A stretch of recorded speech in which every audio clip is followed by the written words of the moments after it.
Et vraiment, le Rassemblement National, vous êtes des enfoirés en vrai. Je vais vous raconter l'histoire, vous allez voir, c'est très simple à comprendre. En fait, Macron, il a le pouvoir de nommer le président du Conseil constitutionnel. Des types qui sont très cher payés, avec des mandats de 9 ans, pour vérifier que les lois qui sont votées à l'Assemblée nationale respectent la Constitution. Sauf que cette nomination doit être validée par les députés. Et donc là, Macron, il avait décidé de nommer Richard Ferrand, qui est un très proche à lui. Donc en gros, le copain de Macron va décider si les lois votées par les macronistes sont légales ou pas. Vous voyez, le conflit d'intérêts, il est énorme. Donc face à ce conflit d'intérêts, évidemment, les députés qui sont en majorité opposants normalement à Emmanuel Macron, ils devraient refuser cette nomination. Donc tu as le nouveau Front Populaire, parce qu'il en reste, qui ont voté contre cette nomination, tu as les macronistes qui ont voté pour cette nomination, et tu as le Rassemblement National qui s'est abstenu quoi.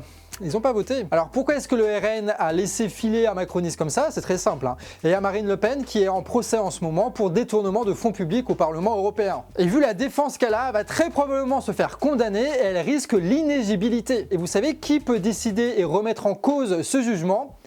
Le président du Conseil constitutionnel. Et le RN maintient la pression parce qu'ils peuvent décider à tout moment de virer Bayrou ou non. Ces types-là, au pouvoir, ils feront exactement les mêmes magouilles et ils serviront exactement les mêmes intérêts que les macronistes. Toi, est-ce que tu étais au courant de cette affaire-là? Dis-nous ça en commentaire.